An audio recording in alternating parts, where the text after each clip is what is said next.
This is my first video. I ain't never shot a video. You know what I'm saying? I'm like, damn, I love this. I'm happy as hell. I'm like, refresh it right quick. You know what I'm saying? Let's see how many views it got. I'm hoping like, if I get 10,000 views in a month, I know I got some people watching. I know some people listening.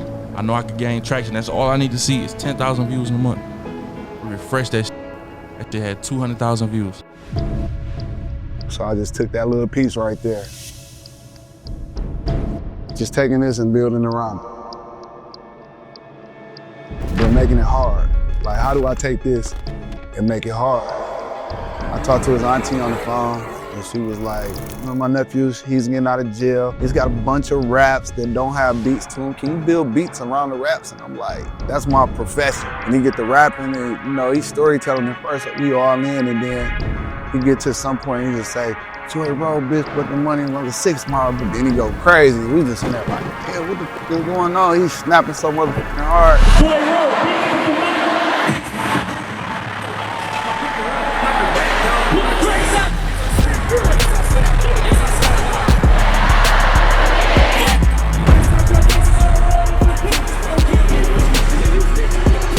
I really couldn't believe it. Like, damn, I'm really like the first Detroit got on fire today. I'm really like the first Detroit street rapper to really hit this level type shit. And after that, you just start seeing niggas take off from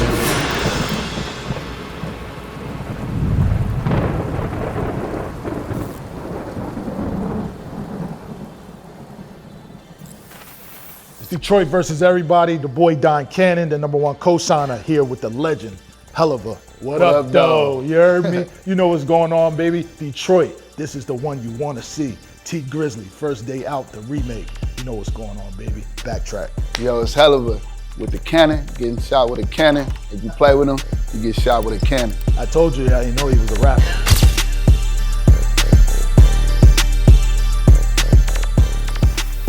So look, this was supposed to be in Detroit, right? But I had to bring him down to Atlanta. More concentrated, more shit going on. Especially if I was there, people like, what you doing home? They said, that's my second home now. You know what I'm saying? When I'm up there, I used to be running around, going to 12 Oak. I used to DJ Elysium. You know what I'm saying? Oh, he knows something. You talking about Elysium. Nigga, I was running up and down. I was going to Flint, going to Grand Rapids, back down, and I was DJing and moving around that city. My man had a crib out there in 7 Mile. Ron, what year was this? Huh? Ron, what year? Let's see. This was 2004, 2005. Right. But this is the GOAT Farm. Don Cannon, the legend, and the legend Helluva. A lot of people got to put a name to this face, man. Put a name to this face right now. This is the guy right here. What up, dog? Good looking, bro. What's up?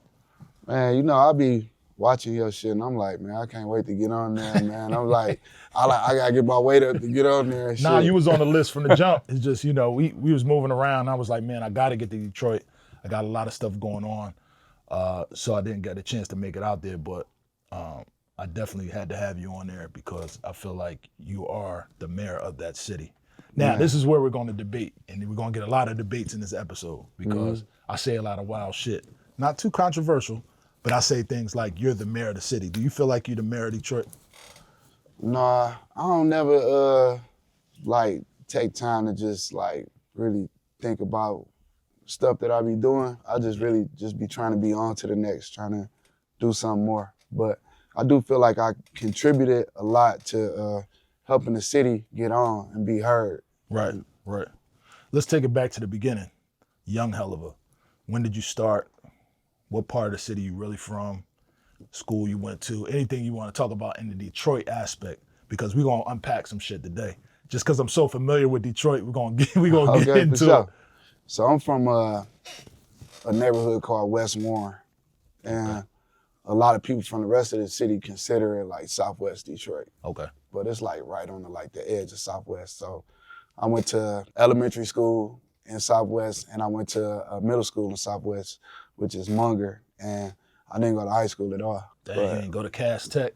None of that shit everybody talking about. None of that shit. I never been to a prom, a homecoming, none of that shit. Get out of here. You dropped out 8th grade? Or you graduated? I finished the 8th grade. And why you ain't go to high school? Man, I was on too much bullshit. I had got sent to a school. I went to like Chassis, which is Southwest. I went there for like a couple of weeks. I got kicked out instantly. So they sent me to like a truancy school or something like that? No, it's a regular high school, but it wasn't in my hood. Okay. And then I got there and I seen they had metal detectors and I'm like, I'm good. I'm good. I ain't going in there. True story. This some big stories back in the day where they said they used to, and you could debunk the, you know, if it's a real story or not. But at Cass Tech or some of these high schools in Detroit, they used to rent them out for parties after school and have little parties at these joints. And I remember seeing a picture of a couple people coming out with their fur coats. You know, y'all was famous for the fur coats. At the schools, like parties? Late night, yeah. Late night party. Or I might be walking down, like, you know, down that street and just having the fur coats on and, you know, girls having their shit all made up.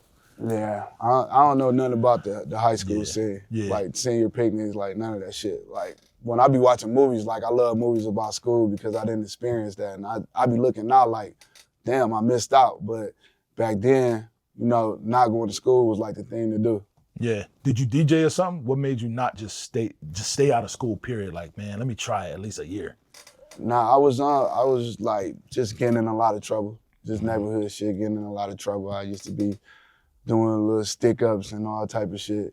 So shit used to be kind of crazy. And then school, I used to have a lot of beef and like, I ain't gonna be somewhere where you know I'm at all the time. That's right. You know? Yeah, that's right. And then my grandfather, he was like a master carpenter. So he started taking me to work with him and I started doing carpentry work and I had a job and I was making money like that. So it really, to me, wasn't no point of going to school. Then I had my kids real early. So I was just working, taking care of my kids. Like going to school and wasn't gonna do that. And then getting a real job that wasn't paying under the table. I had to pay child support for kids that was living with me. Facts. So it was like, I ain't gonna go to work and y'all take my money because I need my money to take care of the kids that live with me. Right. That I'm paying child support for. Yeah, I notice a lot of people that's growing up in Detroit, you know, most of them thrive to work at Ford sometimes or get a carpentry job. Man, that seemed like a dream job when I was coming up, like working at Ford, because like all the dudes that I knew that worked there, like if a chick got a boyfriend that worked at Ford, you know, it was like a come up, you know what I'm saying? They always had the nice cars. Them was like the only niggas with all the shit the drug dealers. Yeah, Ford was big. Everybody's like growing up. You either sell dope or you get in here, you know, and they held their head high like drug dealers. Yeah, no, it's a fact. I remember just being in Atlanta and going to school like Clark and everybody and Morris Brown. The people from Detroit was about to graduate or drop out to go work at Ford. And I was like, bro, y'all going back home to work at Ford? I couldn't even fathom that. I'm like, bro, I got to get me some money working for Ford. I don't know, bro. And I remember some of the guys like, yo, we going back. You know, some of them guys from Saginaw, different cities, and I think they was looking at Ford like that was a major come up. You know what I'm saying? Like nowadays, it's a little bit different now. Now you got niggas like, I'm trying to get to some M's. Like, fuck all that day-to-day shit. Right. I'm trying to be an entrepreneur. I'm trying to like, people definitely is thinking bigger than they was like back in the day. It wasn't like no options hardly. Facts. What is it about Detroit and the music scene? What was the first couple records that you heard early on when you were a kid, and some of the things that like I call it the bug, and it bites you like, damn, the bug got me. So, you know, I'm older, right? Yeah. I'm almost 50 years old. A lot of people don't know that. Like they be looking at me like old head right here. It's my old head. It's my they be looking OG at right me here. like I'm a YN and shit. So I remember I used to ride with my stepfather, and he had an 8-track player, and he used to play Parliament all the time, like Knee Deep and One Nation Under a Groove. So I think that's when like the bug bit me. That's that Detroit sound, that funk. Yeah. Yeah. That's crazy. So Parliament, 8 tracks, then Knee Deep. The Jackson 5. What car was it? He had a Cadillac, white Cadillac. Yeah. I was about to say he had the deuce in the quarter. What he had? Bro was crazy, man. Bro was a maniac. Did he have a jerry curl? He had like a fro. He was like a big light-skinned nigga, and his family was like that. He used to fuck shit up. Like this nigga was a demon. I remember he was getting into it with the police, and he was poking the police in the eye, and I'm like, finally somebody about to beat this nigga, because I've never seen nobody oppose this man. I'm like, it's going down now. He about to lose. Man, police officer ain't even, it was scary, he ain't even want to do shit. I'm like, damn, he still reigns. That's crazy. First hip hop joints that you heard after you heard Parliament, after you heard some of those records. Man, I snuck in my sister's room and she had Too Short, Born to Mac, Freaky Tales, and Dope Fiend beat was on there.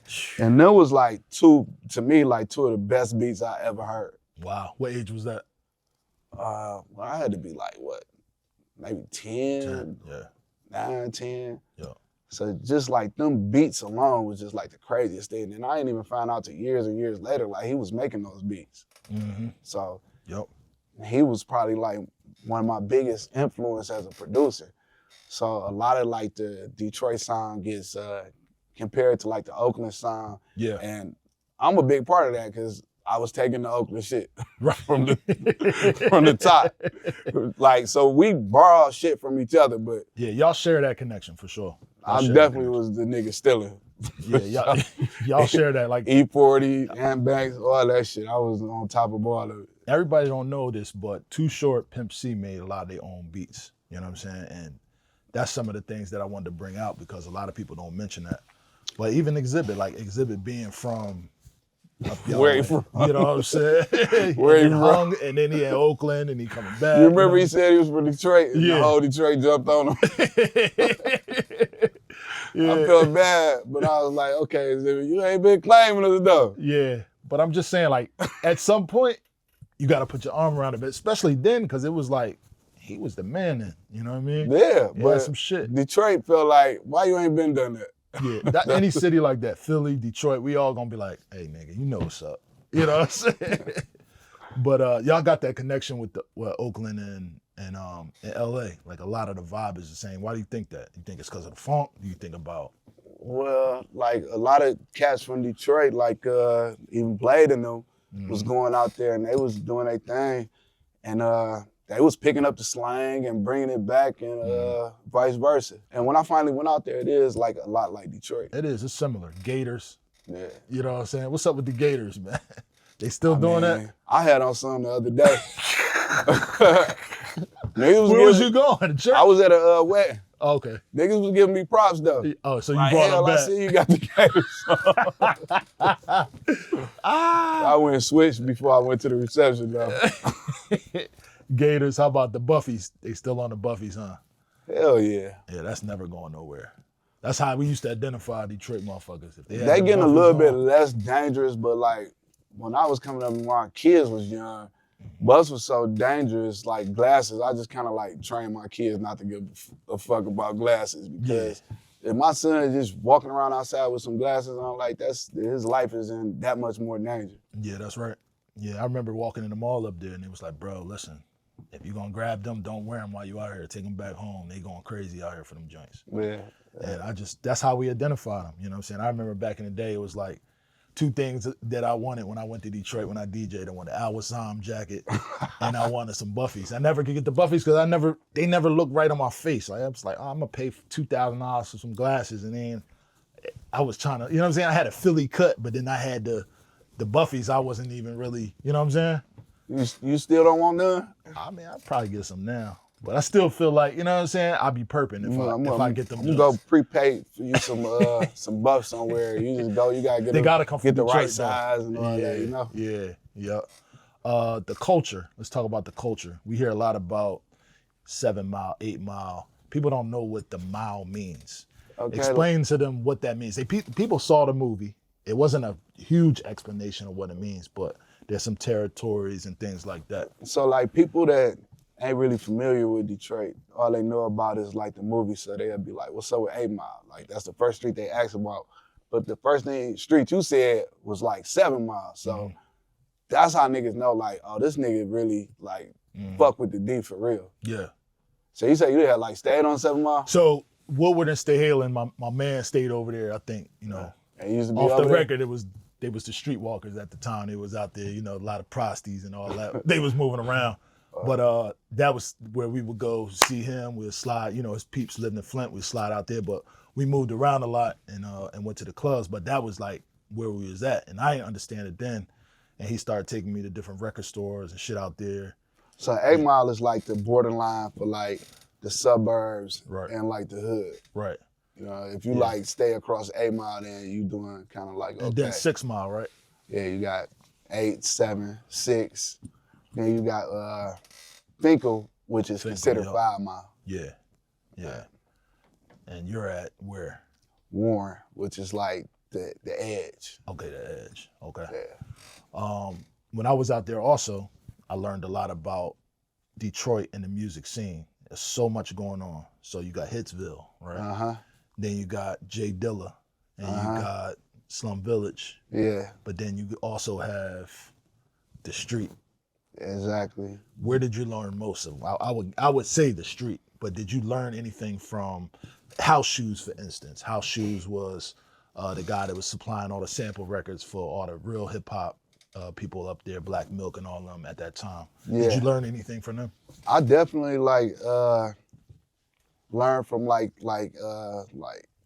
from Jay Dilla, like listening to that kind of music. I'm like a person that listens to all genres, but my main core is like street shit and my sound. Yep. And also like M and all that. Like I learned a lot from that scene too, which was kind of like the hip hop scene. Mm-hmm. Which they don't really, it kind of seemed like they didn't really respect the street rappers, but if you really got bars, they respect you. So yeah, niggas fucked with me because I had bars and beats. Yeah, I consider Proof, rest in peace, one of those guys that was a street real rapper though. You know what I'm saying? For sure. He was one of those guys, you know what I'm saying? Man, Proof was crazy, man. Yeah, Royce, Chuck English is from the underground, from the Cool Kids. He was around, he represents Detroit like no other. But yeah, man, I feel like, you know, I learned a little bit more about that because I started in that section of, okay, JD, I was meeting guys. And then somewhere it switched when I started doing a lot of the Jeezy shit. Mm-hmm. He was there. And I felt like when we went there, he was a god at that time. Did you feel like that? Like Detroit was all Jeezy at one point. It was like, man, they thought he was home. He used to say, I'm home, niggas. He had like one of the craziest movements I ever seen. Like I remember the first, it might have been like his first concert in Detroit. It was so many snowman shirts, like it was unreal. Right, like a whole club full of snowman shirts. I remember that. So, dude, where was you at around the time when I did the Mafia beat? Where was I at? I mean, you far city? I was here, but So my boy Onion had got that beat to Jeezy somehow. I thought he was lying. He was like, man, I gave Jeezy one of your beats. I'm like, okay, whatever. Then I hear it on the mixtape. Yeah. And that's what made me start using my tag on every single beat, because I used to put it on the beat here and there, because like back then, everybody wasn't using tags and shit. It wasn't a thing. Yeah. But after that, I'm like, Jeezy got my beat and it didn't have a tag on it. I'm putting a tag on every beat. That's right. I don't give a fuck if it's just a hi-hat. I'm putting a tag on that bitch. That's right. That was that time around. What was that? Street Dreams? It was right before the recession. I think it was Street Dreams. Yeah. Yeah, it was Street Dreams. But we was making a run. By the time recession came out, I just remember being in Detroit and hearing like, "Who that?" You know what I'm saying? You gonna hear everything. Fucking, man, they was playing shit. I remember the DJs asked me like, "Bro, can we get the shit without the tags on it?" I was playing that game. I was like, "I don't got it. All I got is the one with the tags on." I made them play the mixtape version. You know what I'm saying? But yeah, that was a big time for us. Moving up there, just being out there, just showing the love. I damn near feel like Detroit might love Jeezy as much as Atlanta or more. I think they might love him just as much. I ain't gonna say more than Atlanta, but I think Detroit is like, for the reasons that he still make records based on Detroit. Like to this day, he has records that he know gonna work there because he spent so much time there and he love that city so much. It's something about that city and him that resonate with him. It's not the love they show back. He just always wanted to move around. He shot videos there. He came and signed groups from there. That was his, his vibe.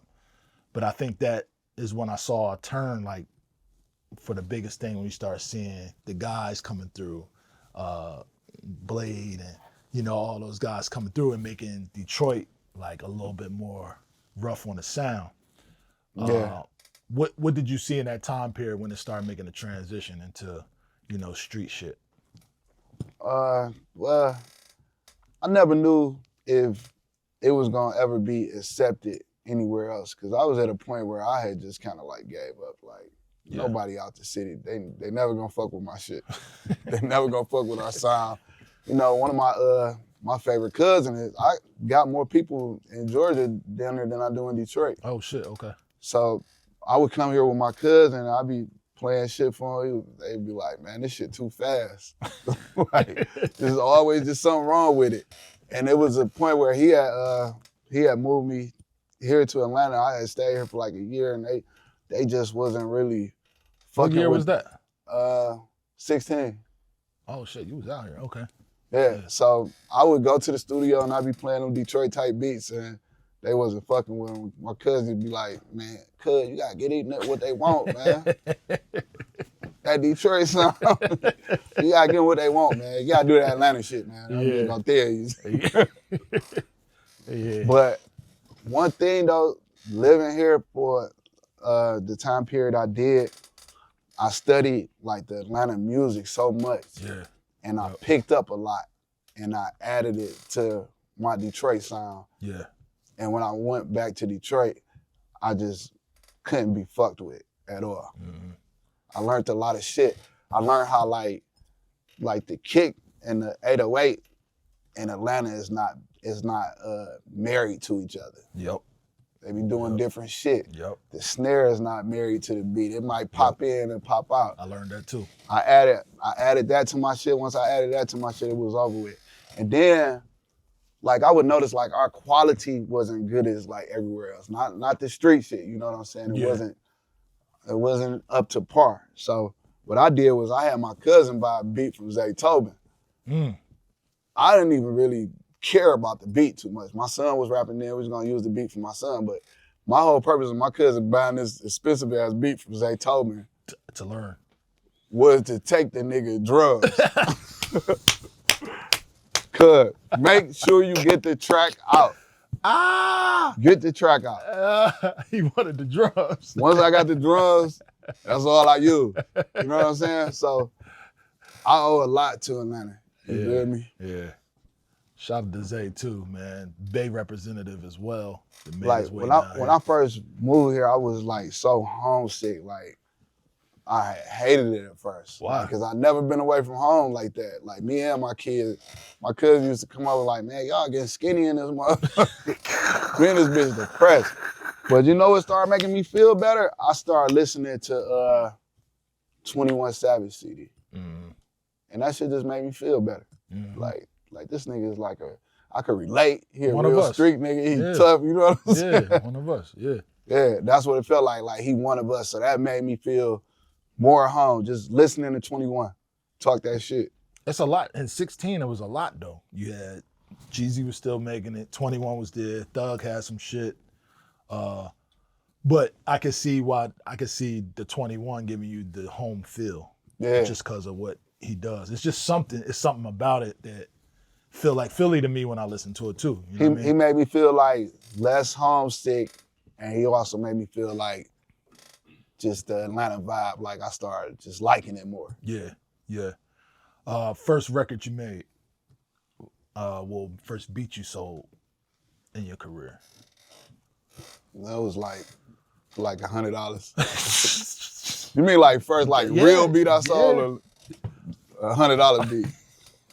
When I got $100 off a beat, I was like, shit, it's my new job for sure.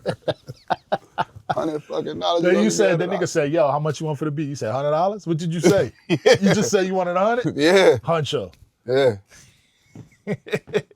He was like, damn, I could have got 700 for that bitch. Nah, 100 was out of the question. You feel me? 700. Dang, he said he got 100. And then did it ever come out, or was it just on some mixtapes or what?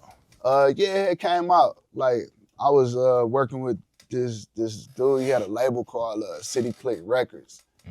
My dude L1 and my dude Corleone, and they was like street niggas. They was like getting crazy money. They had all the cars, all the jewelry, more shit than any rappers. And wow. When they pulled up, you know, people on the block was like, oh, this nigga got a deal or something. But these was just like some regular street niggas. And they was paying for like features through like they got a MC Breed on one of my beats. Oh shit. And I was in the studio with Breed, and he was talking shit, man. He was just talking shit. About the beat. Just talking shit, period. Because you know, you used to have to carry your shit to the studio, and tracking out a beat took like an hour. Yeah. So I'm tracking out a beat, and you know, he impatient. He like, man, what the fuck is taking so long? Oh shit. And I had on some new shoes, right? He was like, man, you need to quit buying shoes and buy some real equipment. Oh shit. Like, he was talking shit like that. Then, like, I swear to God, he even said, I don't even think I ever told nobody this shit. He was like, man, if Pac was here, Pac would be trying to fuck you up right now. He told me that. What you say? I'm a young nigga. I'm like, nigga, shit, Pac would have got his ass whooped, man. Fuck, that was like the last straw, you feel me? Rest in peace of Pac. I was just, you know, popping my shit, but yeah, Breed was on that. Yo, that's But crazy. by the end of the day, he was like, he was fucking with my shit. Like, we was cool. What was the equipment? I had like a MPC and a Roland. 2,000? 2,500. 2,500, okay. You hustled to get that, huh? Because $100 beats at that time, shit, it ain't gonna get you close. Like me, like being like in the hood, I had like support from niggas. Like, that's right. A lot of niggas believed in a nigga. That's right. My man just gave me that motherfucker, man. Oh, that's what's up. That's what's up. My man, Make It Happen Vine, he just gave it to me. Like, huh? He saw the potential. Yeah. And it stepped my shit up like a lot. And like, then it was the Roland, what, Phantom or was something else? It was a Phantom. Okay. That had that shit in it. Yeah, so like, you know, when you was just using the keyboard alone to make beats, like, it was good. Roland was good for the sounds, but your kick, your 808, all that shit wasn't gonna hit. Gotta be right, bro. You gotta have an MPC. Gotta be right. Only person I seen make a whole beat in the Phantom was DJ Toon. And his shit be knocking. And I don't know what he do. Some niggas know how to do the whole beat in that motherfucker. Some niggas know how to use they shit, like Logic. I was fucking with Logic for a minute, but I couldn't get the drums to hit, so I still would just use the MPC. I'd make a melody on there, put it in MPC, and do that. But like my boy Ruel, he used Logic. His shit be fucking knocking like crazy. Couldn't get my shit to knock though. Yeah, Logic was tough. I was slow moving. We always over. go at Logic, you know what I'm saying? I was slow moving over the software. Yeah. I'm like, man, that shit is trash. That shit is horrible. Logic was my man Shorty Rich, he like, man, just try to make a beat with Fruity Loops. Just try. Yeah. And I did it. That shit was hard. I'm like, okay. Yeah, there you I go. took my MPC drills and put it in there. And I'm like, okay, all I got to carry around is a laptop. I'm good. I'm killing it. At that time, laptops was this big though. The PCs was like, yo, what the fuck is that? And you know, I'm carrying this big ass Phantom and an MPC in the studio and tracking out everything because this is what I'm taught. I did that same thing. When I found out people was using 2 tracks, I was like, man, stop lying to me. What the fuck are you talking about? Lil Wayne using 2 track? Like, oh, fuck this shit. I'm 2-tracking everything. Favorite producers and artists from Detroit? Favorite producers, definitely Ant Beats. Definitely Ruel, Stuntman, my man Wayne, Ben Cooked It Up, Dame from Team East, Payroll, of course. Payroll, shout out to Payroll. AK, he an OG, he taught me a lot. Man, there's so many of them. You know, Energy, he ain't from Detroit, but definitely Energy. How about favorite artists? Favorite artists, Payroll, Peasy, Payroll, Vez, Ray. You know, I watched all these dudes grow up. Yeah. GT, of course, T. Yeah, watching them grow up, what did you see in them? Like, were you able to say, fuck it, V's about to be hot? You know what I'm saying? T about to be hot. Or, Man, you know, V's, V's be so high when he be rapping this shit. Like I was sleeping on V's. And one day I just started working out to his shit. Then I was like, man, this nigga talking so crazy. Every time you listen to a verse, you hear something new. Like, damn, I can't believe he said that. But like, when Payroll and them was kids, when I first heard Doughboy Cash Out, that was like some of the greatest shit I ever heard. It was new. I fuck with it was different. They had a movement. When I first heard Peasy, I'm like, this shit is crazy. I heard Ray when he was like 15, and I knew Ray had it then. Yeah, first Like time. when I met Ray, he was like 15. I used to send him my songs to see what he thought about them. A 15-year-old, like, what you think about this? It was all right. Like, if you don't like it, I ain't fucking with it. Yeah. I met GT when he was 14. I remember we was working on a song with Team Eastside Snoop, and it was the first time I had recorded him. And he rapped, like, his style was so different, I kept telling him to rap his part over. Babyface Ray is like, hey, Hill, do you really listen to our music? You ain't gonna get him to sound no different than that. Just push record. Like, all right. Yeah, Ray is tough. Everybody from the city was tough. Best producer outside the city, or producers you fuck with outside the city? Definitely Dr. Dre. I learned a lot number one. From Dre. Like, I remember having Easy Does It on my Christmas list. Mm-hmm. Definitely like Timberland, even though I don't fuck with him no more. Y'all gonna make up. We gonna see, man. He said he was just playing, but I fuck with all that. Who you playing with? But DJ Quick. The master. Quick was so cold. The master. Ant Banks, done like all that E40 stuff. Yup. Of course, my nigga Too Short. Mm-hmm. Like if you notice, like the main bass, like everybody used in Detroit, like that's like the bass from like Freaky Tales. Like, yep. I oversaturated. Did you invent that bass?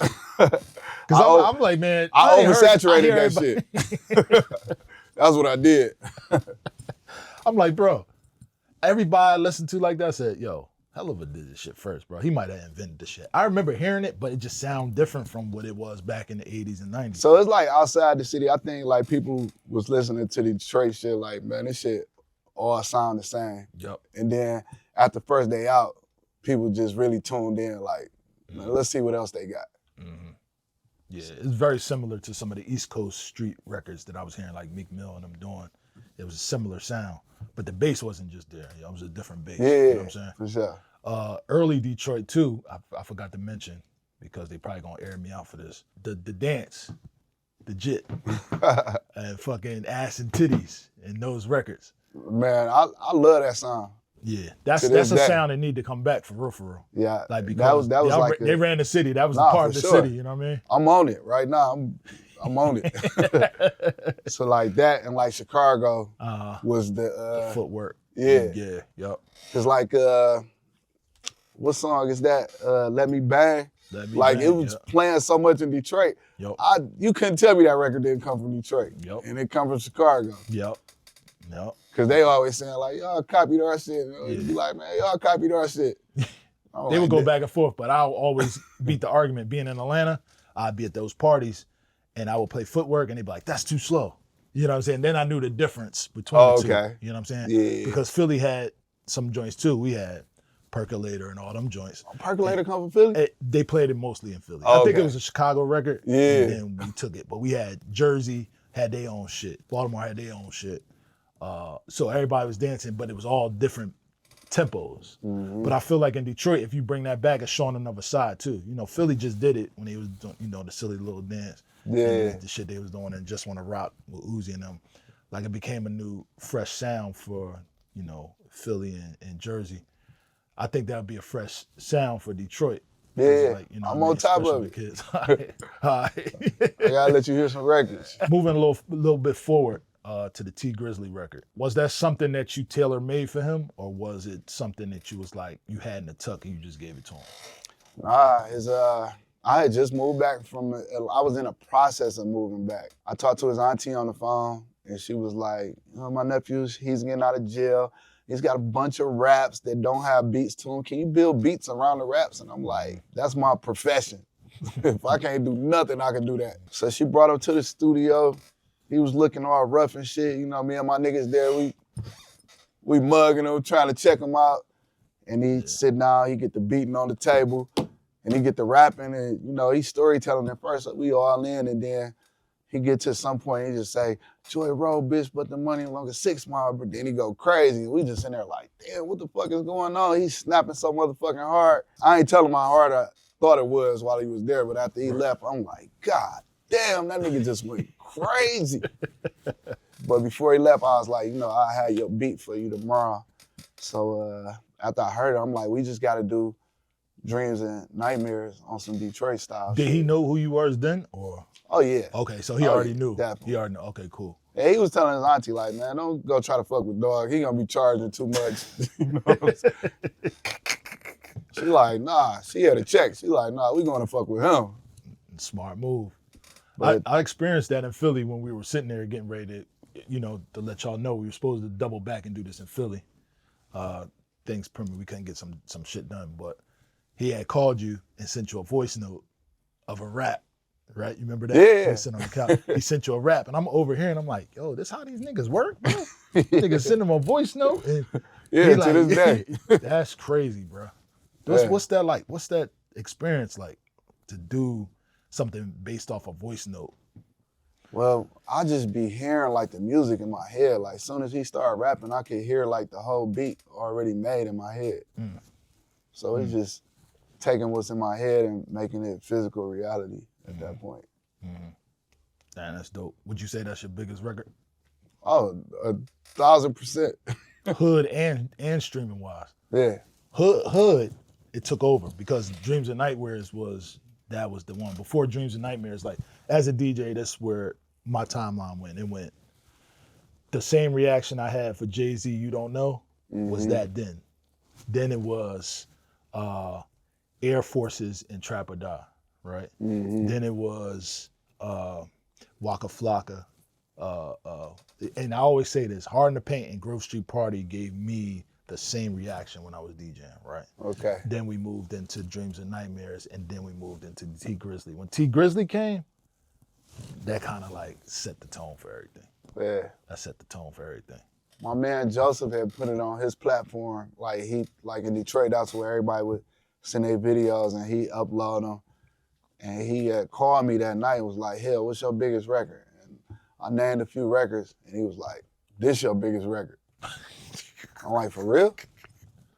So the next day, T pulled up because we was in the studio like every day then, and we went to the mall and he was signing autographs already. Wow. The very next day. That's what I was about to after the ask video you. got How was he put out. moving through the city? How much love did he get? You know, Detroit's a tough city. Like you got to do a lot for people to be behind. The next you, day you know he what was I mean? signing autographs. That's crazy. Was it because of radio? What was it because? Instagram. Instagram. Okay. Instagram and YouTube. Okay. And then he kept saying we was saying okay, we gotta make a hit now. We gotta make a hit. So then as it started weeks and months going by, this the hit right here. That's the one. I remember I sent it to my man DJ BJ at the radio, and he like, where the fuck is the hook at? Hey, man. I'm like, it ain't no hook. Ain't no hook. Like, we rolling with it. This the one. He like, you sure? No hook? Like, that's it. Being from two different parts of the city, like, you know, in a city like Detroit, how does that work? Like, you know, you got things you got to do politics-wise and stuff like that. How are you able to maintain that? Even with other rappers, like, you know. It's just like respect, though. Yeah. It's just like, they look at me like a big brother. They know, like, I ain't on none of the bullshit, but they know I'm not a person who gonna play both sides. Like, I'm not gonna sit around niggas who talking about other niggas or none of that shit. I ain't letting you talk about niggas. Niggas know that they safe around me. Like, they know, like, if they're around me, I'm gonna blow that bitch to protect my people. They know I'm on that. Yeah. And like I said, they know I'm not gonna play both sides. That's right. That's good. Like, we just doing music, and then they know I care about everybody. Like, I want everybody to do better. I want everybody to live and make money. Like, even if you my mans and we got a relationship, your enemy, like, I want the same thing for everybody. I don't want y'all beefing, and I'm looking for like positivity. Like, I try not to record nobody that be doing dissing, but it be hard with the young niggas. They be tucking that shit in there. Because you don't know what they talking about. You know what I mean? They be saying shit, like slide shit, then they call you like, yo, you know he really talking about that. You know what I'm saying? And they be knowing too, like, man, hell ain't no. Yeah, you know. They got a respect level though. What's next? I know we talk off camera a lot about, you know, the new artists you got, and just production wise and just molding into the new mogul that you're trying to be. Talk about the artists that you have right now and what you're trying to show the world.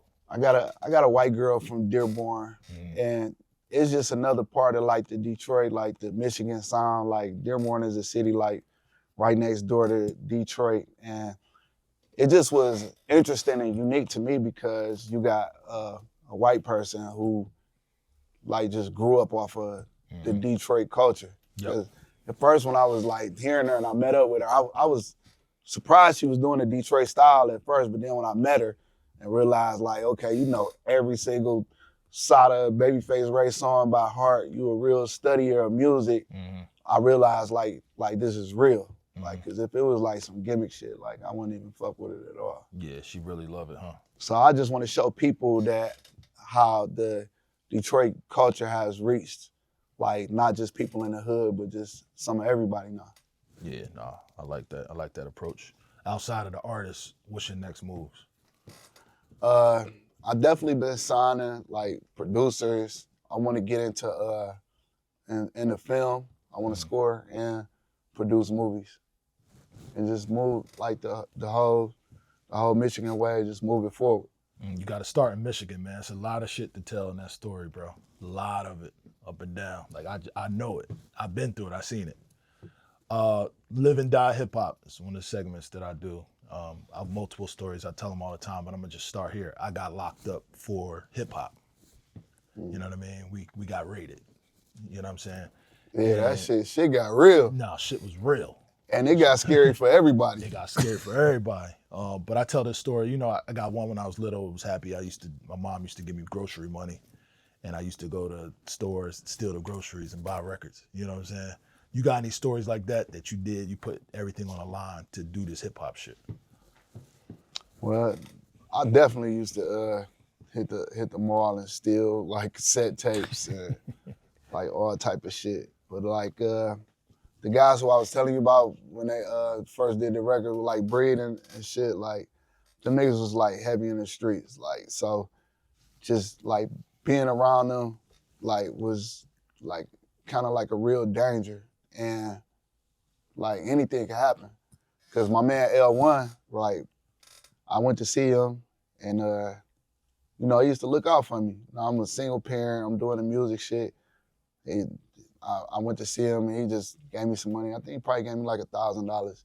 Like, and he had like a big conversion van. I was just sitting in there chilling, kicking it with him. Got out of the conversion van. By the time I made it to the crib, he was dead. Oh man. Crazy. Yeah. That's crazy. So like just doing music, period, like in Detroit, like you putting it on the line, just being out there. If there's one thing you could change about Detroit and you could personally do it, what would it be? Change like the beef shit. I just like wish everybody would just get along and get on one accord. It's happening. I'm hearing that, you know, it's been the safest it's been in a long time in Detroit. Yeah, but it's still up. It's still up. It's hot. Definitely it's hot still outside. Yeah. So but like the main guys, like they kind of like on one accord right now, and the youngsters, they follow that to a degree. It definitely sets a good example when you got somebody like Doug and Sada in a picture together. Yeah. When you said favorite artist, that's two people I forgot to mention. Like Sada and Doug, definitely like Sada is like the Rick James of like rap to me. Like Fire. He's not stuck in a box. And like Doug, from the time I met him, I just knew he had it. He no stranger around here. He recorded at this studio a lot. And he really that though. Like his music, like he really that. Yeah. Like just a special individual. Yeah. And I told Gotti like, this is who you need to grab. Yeah, he's a good kid. Playlisting. What's on your playlist right now? What you listen on your every day? Well, you probably wouldn't even. I be listening to like 80s pop music mostly. And why is that? That's what I like. Like what? Like Cyndi Lauper. Get the fuck out of here. Yeah, like all that type of shit. For no reason? Or are you studying it? Like, nah, like this is the shit I liked when I was little. Okay. Like Madonna, motherfucking Police. Police is fire. Yeah. For sure. Like that type of shit is all So through you the hop playlist. in the whip and you start playing that? Yeah. For sure. But I've been listening to Shabuzi a lot too. Shabuzi, okay. Yeah. That's dope. Going off the playlisting, do you have any song that you listen to from yourself a lot? For myself, I know a lot of people when they make their records, some people be cringe. Like, I don't even be liking to listen to my shit. I listen to my shit. When I be in the gym and working out, I listen to Circulate. You know what I'm saying? I listen to Cannon. I just do it. But I be tired of hearing certain things in certain spaces. Like, I don't want people to keep coming to me like, yo, the Cannon beat. It's like, I got so much more. But I do listen to my shit when I work out. I might be driving the car. So we had a group called Made West, and I was like one of the main rappers in the group. I listened to a lot of our stuff. Mm-hmm. We had this song called Got It All Day. Had the city going crazy. Listen to your own shit. But, I didn't know you was a rapper. Man, I'm really like, regarded as like one of the best rappers in Detroit on the low. You? Yeah. Better than Eminem? I'm not saying I'm Big the best. Sean? I'm saying I'm one of the best. Tee Grizzley? They definitely would have a match going against me. You feel me? I ain't no lightweight, for sure. I already know. Tee tell you. I already know. There's something about it. It's like, you know, you gave me a couple records. I felt like you was writing some of them joints. Man, I probably was. Yeah, this the Goat Farm, BackTrak, Helluva, Don Cannon. You see me with the Grant Hill on, boy. Representing, You know man. what I mean? The legendary shit. My guy right here. We're getting into it. It's Detroit versus everybody. We hear Helluva, the legend, Don Cannon, the legend, the #1 co-signer that is. But I got this song right. Detroit versus everybody. I got this song right. The Grant Hill joint. This is the Pistons, and I ain't gonna lie, I'm a Laker fan, but I'm just doing this for Detroit because I got so much love for it. But it's Detroit versus everybody, and this is the remake of First Day Out. First Day Out, we remaking it. Give me the history on this. We already talked a little about, you know, Tee Grizzley and your work process, but the record in general. So like I said, it wasn't, I ain't gonna cap, you know what I'm saying? It was like, okay, we're gonna do Dreams and Nightmares Detroit style, because you can't take nothing from Dreams and Nightmares. That's just like one of the craziest records ever. Yeah, facts. Where'd you start when you first started the record? Where'd you was like, let me go for something. I know it's a piano in some of these records, but how do I do it? I was looking for a sample specifically, like just something to start with, just for the feel and the texture. Like I could play anything, but I knew I needed to start off with like a loop that sounded classical. Yep. So I started with this loop right here. And at first I was thinking like, it sounded a little bit too happy. But I was like, okay, I know whatever I add to it is gonna take the little happy sound away. It gotta get a little bit dark. And this is a top secret. I don't want everybody to know. Mostly, where did this loop come from? I don't know. That's definitely a secret. All right, cool. I was just testing. You know what I'm saying? I wanted to see if you was a real one or not. For All right, sure. good. So, but like, I'm like, I could take that and darken it up a little bit, but I didn't want to make it too dark. But, you know, his storytelling, I wanted it to, it was so long to me at first. Like, the whole song long as fuck. Mm-hmm. But I was like, I wanted to pull you in. So, Yep. it's this plug in and contact. Alicia Keys. Alicia's Keys, huh? You fuck with it before? Yeah, bro. Shit, the whole 2015 through 20. Straight up? All Alicia Keys. Well, in Best Detroit, piano right there. I was the only nigga on it. Yeah.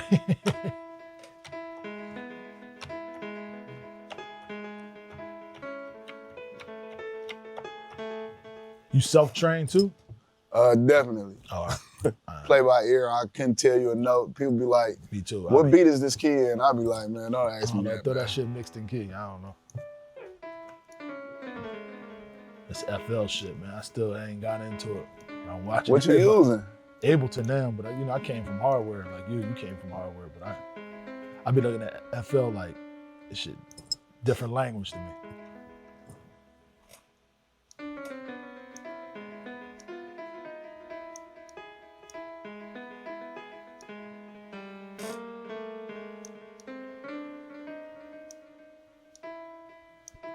So when he came by, I was doing the table tap and the rapping. You let him leave and you said, come back and get your record. Yeah, come back. I'm like, come back tomorrow and I'll have your beat done. And I spent all the time on the first part. Right. And when the beat turned up, I probably made that shit in like Probably like 10, 15 minutes. So you already had that. You just had to figure out the toughest part.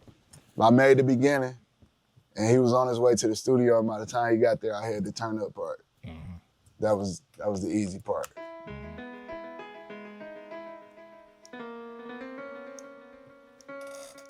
Same studio you in now than you was in before? Nah.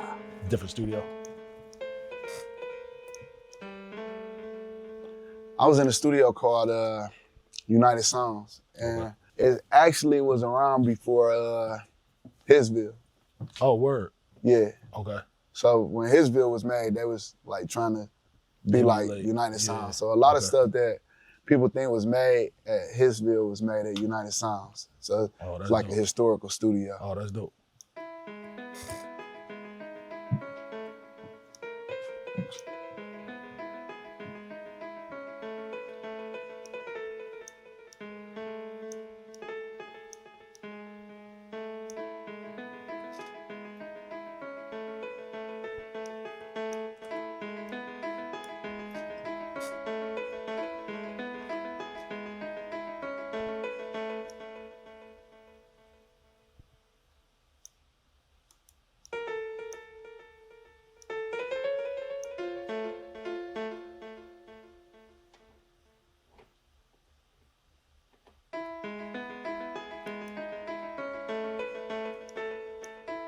Now I see the pop influence right here. When you listen to pop music, a lot of those keys sound like pop keys. Definitely pop keys. You feel me?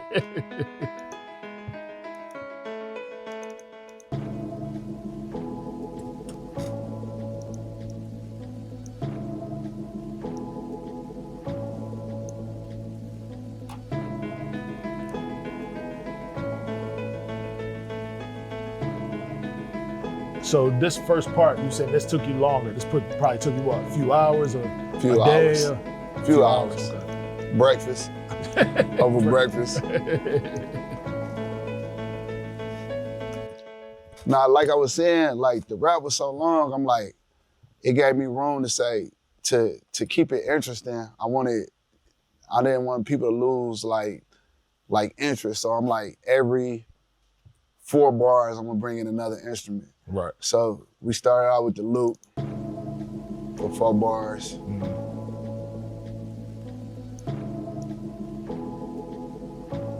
Then with this piano right here for like 8 bars.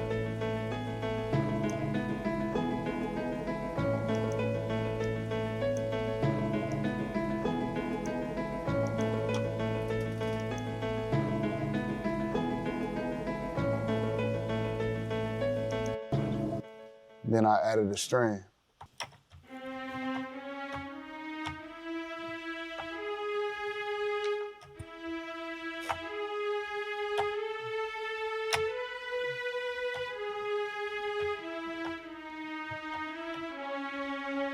Is that how I go? I gotta ask you if that how I go. Yeah, I played it enough. Shit, I should know. Let's loop this right here. A lot of this shit, people ain't even gonna know it was in the beat.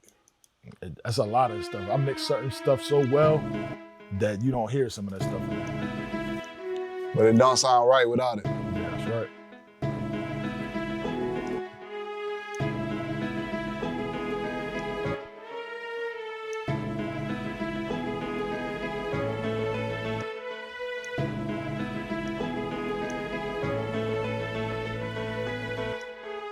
Now I see why you want to score movies, because this is a score right here. Real shit, this is a score.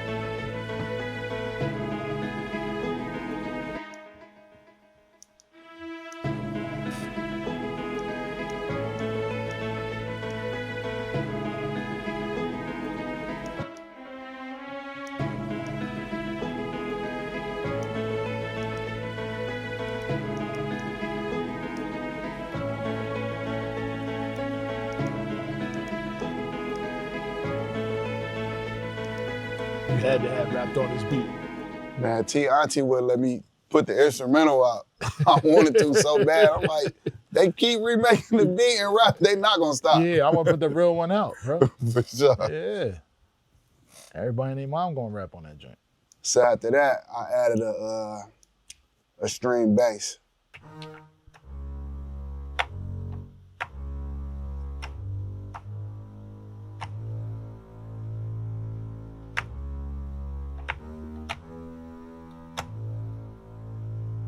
It's a one shot, or is this is another plugin?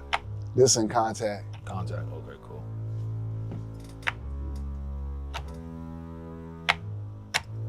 You barely can hear it, but you feel it. Yeah. So now you get to hear like all that pop shit. Yep. Like it's everywhere in my music. Yeah, I would have never guessed the pop.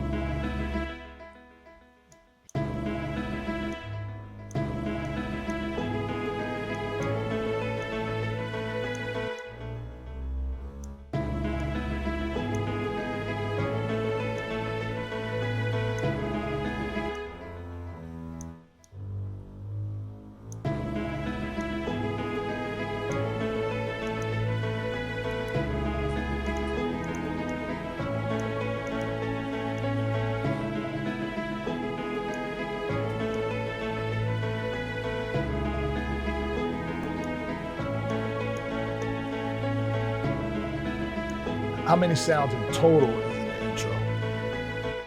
So we at 3-9, we about to add a 4th. It's Bell.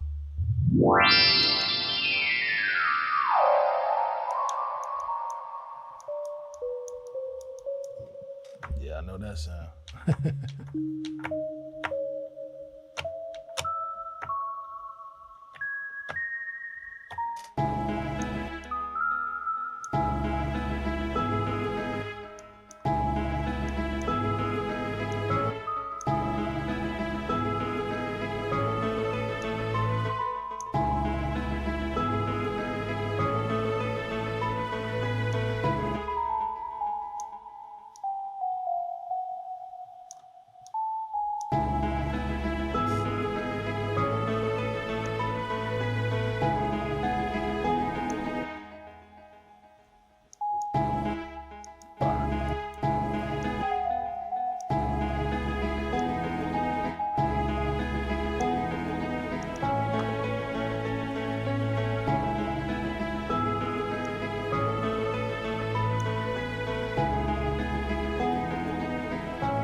So like, one of the differences between this and like Dreams and Nightmares, I think when the beat switch up, it just switched completely. Yeah. So I was like, I want to keep something from the first part and add it to the switch up part. Mm-hmm. So I just took that loop and just chopped the very beginning off of it and just threw it in the beat. And I never thought it would be like prominent in the beat, but when you listen to it, like today, like it's like one of the main parts of the beat. And why did you come to that conclusion? Just to be different, or just be like, yo, more cinematic to move? So like in the 80s, like all the beats had switch ups. Yep. Like the hook would be different, Yep. and you would have like a bridge. And even though it would sound completely different, it would still would be the same in a sense. Yeah, facts. So that's just something that I always took with me. Like the switch up game was crazy.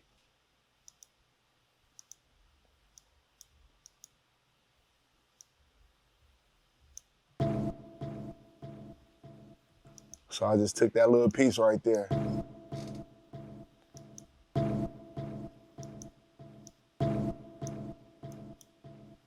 The process and figuring out the switch up, how long did it take you to figure that out? Like it needs to switch, but So how am I gonna switch it? I'm gonna half time it? Am I gonna chop? Like what's the process in that? So the process was just taking this and building around it. Okay. But making it hard. Like, how do I take this and make it hard? And you know, I already know the first step to that is the piano. Real simple.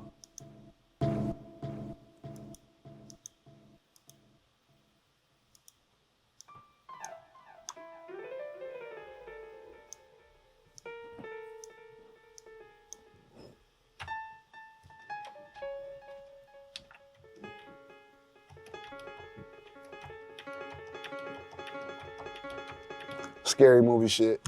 Scary movie shit.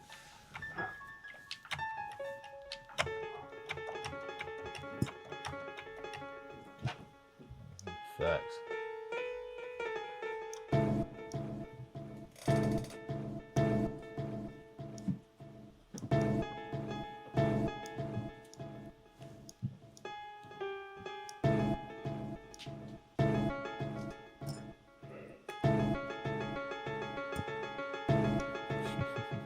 Mastermind shit.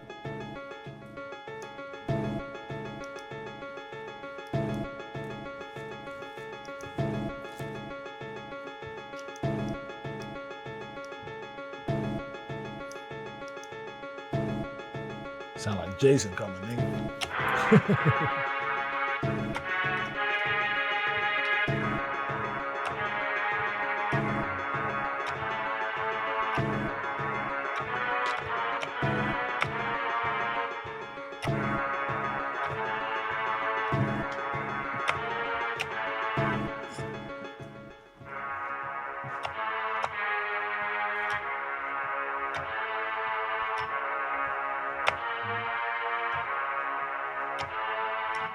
Like you grew up in the 80s, so you know I know scary movies was like big. You feel me? Like Hell Jason, yeah. we had Freddy, we had Michael Myers, we had all type of shit going on. Yep. So like that feel is in like a lot of my music.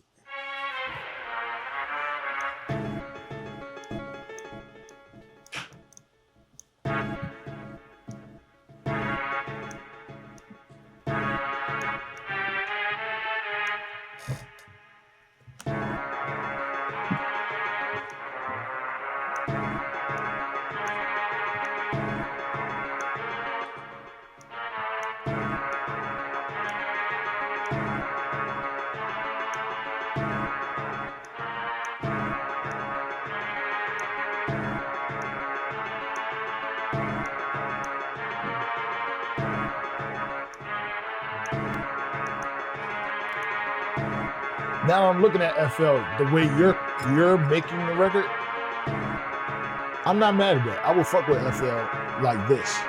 But I see all kinds of other ways people, like that screen right there confuses the shit out of me. The last one you just pulled up. That one looks like I can fuck with that. So like, I don't think I use FL like anybody else. My man, Stuntman, he was showing me how to use FL. Yeah. And I just took from him something that like he wasn't even showing me. It was just like, I could do this and do this. This how I'm gonna do my shit. Nah, that makes sense.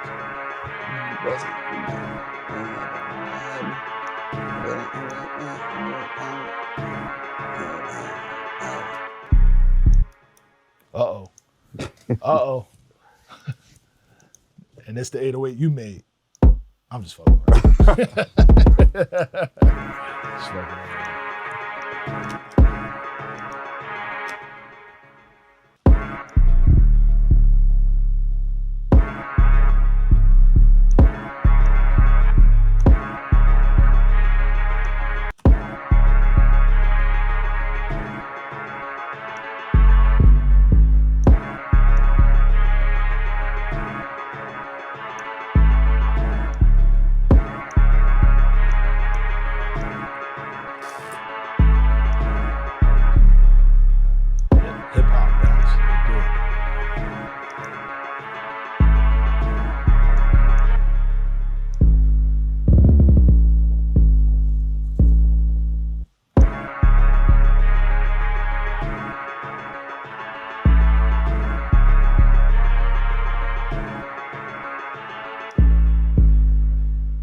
This is where it kick in where like, and this is the first beat I ever did like this.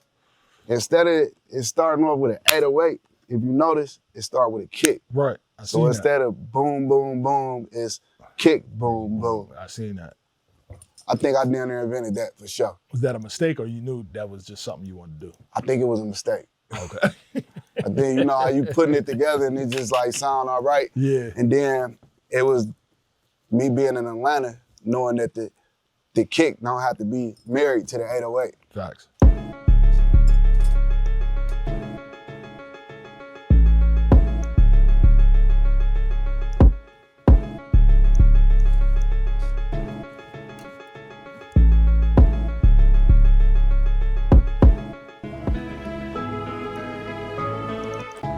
So whenever I'm doing like a switch up, I like loop everything, just see if it go together, see how the transition sound.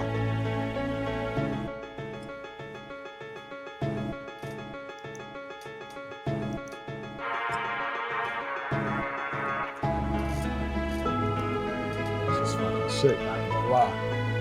Hearing it now and the development made the beat even better, bro.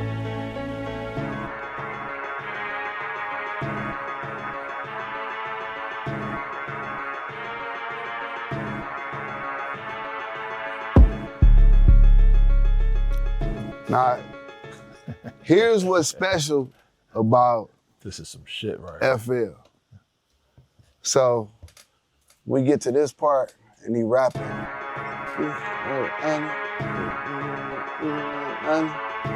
Impact statement.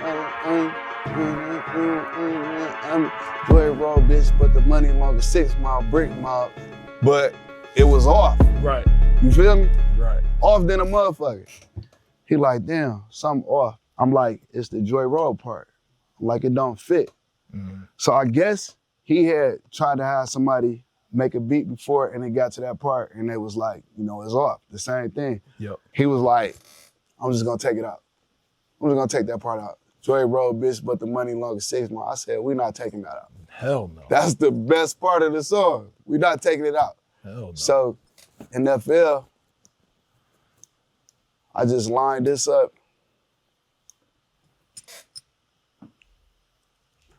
And moved it up a bar.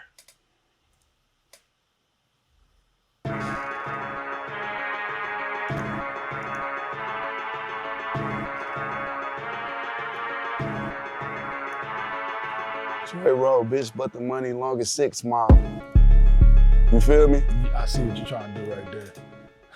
That's why I asked if he was a DJ, because part of this is what a DJ would know to do with the bars. Matter of fact, it ain't even a whole bar.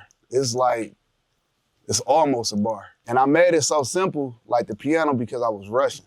I'm like, he on his way to the studio, I want to have it done by the time he get here. So that's why the piano was like super duper simple. Right. So I just took the piece of the piano and just put it in the break. Joy roll, bitch, but the money longest. You feel me? Scientist type shit.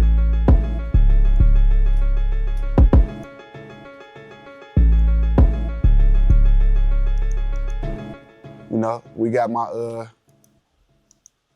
my kick, my my 808, and my clap that I got from Zay Tobin.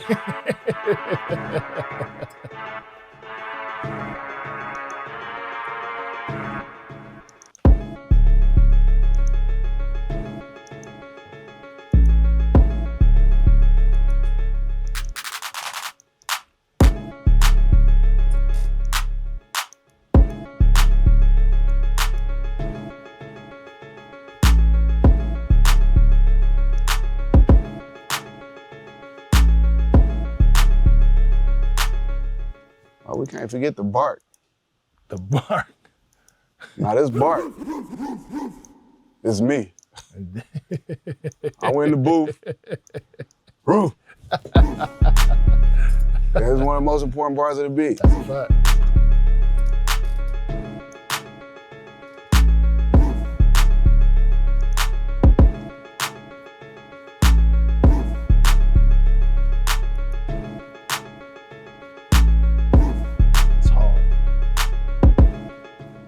Why the roof? What is that all about? I don't know, it just make the beat just sound hard as hell, don't it though? It do. That's what I'm asking you. So at some point, I had just started putting it in like damn near all my beats. Right. Like all the motherfuckers. Right.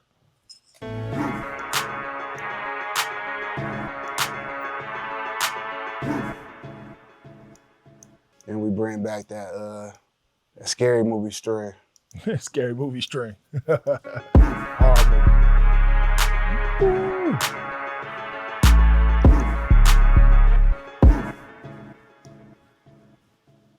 We switch up the, we'll add to the 808 on there. Yeah, this build is different.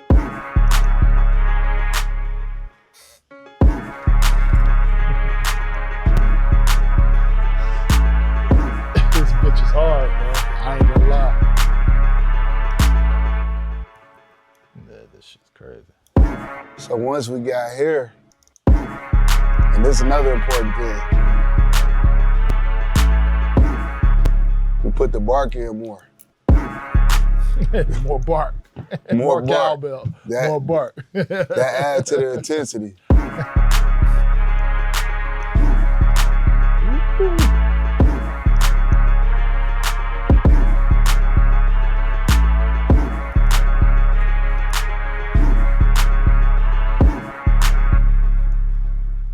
I had to step the kick up right there.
When he came in, you only had that first part. Did you do this part in front of him, or you did that too? When he was on his way, yeah, I did that shit in like 15 minutes. Right before he got there. Okay.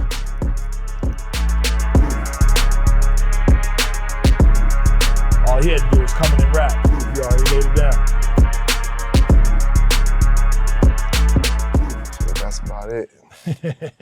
What we do, start from the beginning, is just play that motherfucker. Yup.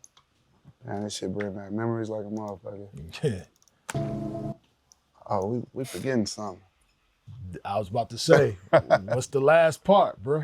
This is the very last part. And let's talk about that. The drop. That's one of your kids? Yeah, my son. That's crazy. I'm gonna show you where it come from. The nigga was, man, if the internet was out like now like it was back then, he definitely would have been a superstar. I ain't even tell that nigga to say that shit. He just... Most of the time you don't. They just say it and then you just said it on a song.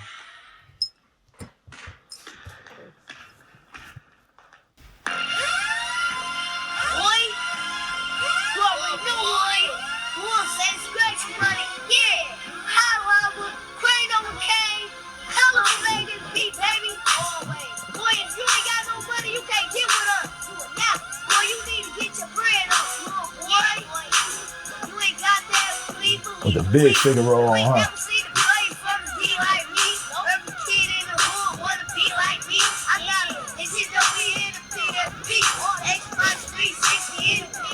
Oh, he had all of them. And the PSP. You know what I mean? Yeah, so that's where that come from. Okay. Helluva made this beat, baby. And you just decided to keep that throughout your My man career. Stretch Money was like, that need to be your tag. Wow. So I just kept it after that. That's big because he part of the legacy, and then, you know, when we all transition later, it's become his, right? For sure. And he on it. Ain't that crazy? I noticed you ain't use no plugins like for sound and EQ. You get into that or no? I do, but no mastering plugins, nothing to make the sound loud or nothing? Nothing. You just rely on FL. So you ready to pick FL or not? I'm looking at it like, man, hold on, FL. Hold on. And which one is this? You know, I always argue with Southside, these guys, about 11, 20, 20. So which one is the best? This like the latest one, but it's got some updates that it make you have to use it though. It's easier to like search sounds and shit like that, but I think Southside might be right about that 11. There's something special about it. Yeah.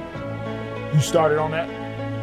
I forgot where I started at. I think I started right around there. Okay. I might have started on 11. Okay.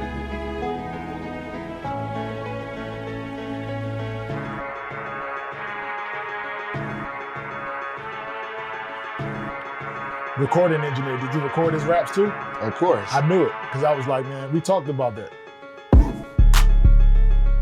So when he's recording, do you step in and say, yo, you could have did these parts a little better than the others? Of course. Okay, that's all I'm saying. I need a real producer, you know what I mean? You know what I mean?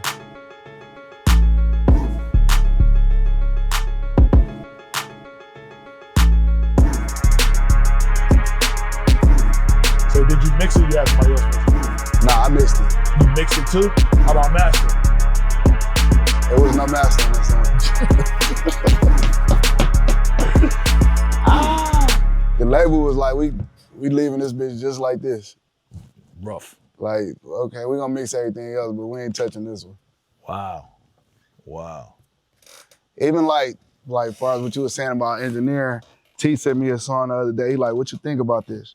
I'm like, on your second verse before you came in the hook, I said, you moved your rhyming word up so it wouldn't overlap the hook. I'm like, just let it overlap the hook. Right. He like, damn, how you know I did that? I'm like, nigga, I know you, nigga. What you mean, bro? I'm the producer. I know what you did. Leave it where it was. Let it overlap the hook. Yeah. It ain't gonna hurt nothing. How's the relationship now that he's gotten to the video games and things like that? Like, has it ever been a conversation like, yo, me and you need to, score some video games like GTA or something like that? You know what? I'm waiting till I'm ready to cash in on. I'm gonna wait till I need to cash in on all my favors. That should be a favor. That should be a 1-2 punch. Yeah, for sure. What I mean? But like, Yeah. it's gonna get to that. Like, look, okay, I'm ready for this. You gotta do this. You gotta do that. And he gonna do it. Like he never tell me no. Right. And I never tell him no. Right. Same thing with Doug. Same thing. Shit. Everybody for real. Yeah. How about a full album Full album. for yourself? Like where I feature like different artists. Yeah. That's on the way. Okay.